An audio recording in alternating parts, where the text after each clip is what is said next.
случай, защото един такъв проект, един такъв 5-дневен фестивал изисква много организаторски умения. Много тежка работа беше за нас, но пък голямо удоволствие, разбира се. Да, аз съм в функцията на организатор на този фестивал, тъй като наистина, за мое голямо съжаление, нямам нищо като заложба и като талант, но пък винаги кръжа около изкуството и ми е страхотно удоволствие да участвам много по-активно. В случая това е моят принос, т.е. организацията на това нещо. Кажете някои от най-известните имена сред участничките и сред жените, които ще имат уъркшопи. Самият фестивал е под патронажа на госпожа Фандъкова, за което ние сме страшно благодарни. Освен това, на откриването ще свирят група Strings. В събота вечерта има парти с Веси Бонева, която е нашето виждане за един млад успяващ изпълнител, който прави забавление за хората, едновременно изкуство и така нататък. Закриваме и с театрална премиера на театър Дани и Деси. А в една от вашите лица е Елена Йончева. Да, така. И освен това другото нещо, което също видях в предварителната информация, че така, мотото, слогана е Код червено. Защо Код червено така е облечен на този празник? Предполагам, че не само защото е в червената къща. Не, в никакъв случай. Код червено е един панел от този фестивал, който има за цел да засегне един проблем, който ние искахме така да сме малко по-активни по него, а именно насилието над жени. Изкуството е една от, за мен лично, най-добрите форми да се говори по проблеми, които хората трудно могат да разберат, видят, усетят или наистина да стигне до тях. Ние правиме един форум, дебат, на който каниме хора, които са специалисти в тази област, да споделят своите мнения, работа и какво може да се случи по-нататък като разрешаване на този проблем.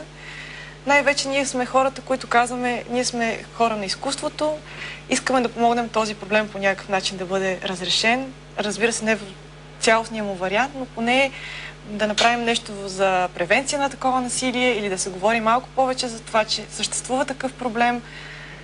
Тук идва и ролята на Елена Йончева, която толкова сме благодарни, че прие поканата да бъде говорител на този форум, защото наистина тя има много богат опит в това нещо и се надяваме, че в снимането на филми, които третират проблема. Да. Точно така и се надяваме, че ще бъдем просто полезни.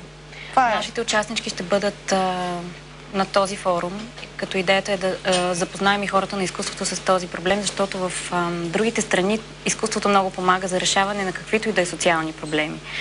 Ние сме се насочили към този като фестивал на жените в изкуствата. Смятаме, че този проблем не е решен, има какво да се направи под него и считаме, че когато запознаем жените, които се занимават с изкуство с този проблем, те самите, чрез изкуството си, биха казали нещо, което те имат да кажат по този проблем, биха го донесли по-близо до хората. Забранена територия за мъже ли е този фестивал? Насърчаваме посещението на мъже. Ще им е полезно, така ли мислите? Със сигурност. Така смятам, добре сме наредили програмата в това отношение, да има за всеки по-малко.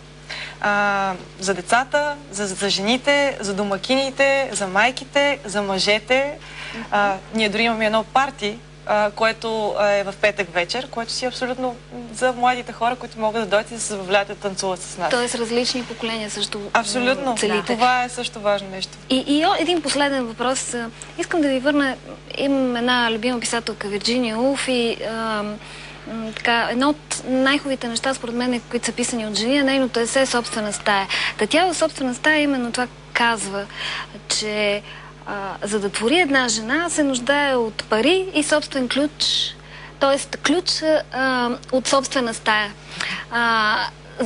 Целта е, че всъщност това, за което тя говори, е, че за да твори една жена трябва да се осамоти някъде. Вие какво мислите? Това все още актуално ли е? Ние ще ги съберем заедно, за да творят. Направихме вече това по време на фотосесията на участничките, с която откриваме изложбата. Това ще бъде изключително интересно за мъже, за да видиш 20 и няколко жени на които творят заедно. Тоест, след като е решен преди 100 години, когато тя го пише, почти 100 години, а проблемът е именно в осамотяването и собственото лично пространство и финансовата независимост. Какво сега? Смятате, че жените са решили този проблем? Абсолютно. То не е въпрос за решаване на проблем. Те могат да творят през цялото време. Това е вашето послание. Това е нашето послание. Всяко нещо, което не само жените, разбира се, в случай ние сме се концентрирали върху тях, тъй като се оказа, че в България има страшно много талантливи жени, но всяка една жена непрекъснато твори. Просто непрекъснато твори. И всяка една от нея иска да покаже това свое произведение или това, което тя е сътворила. Така че... Добре, това бяха, как да кажа, жените лебеди от фестивала Слон, който започва в следващата сряда.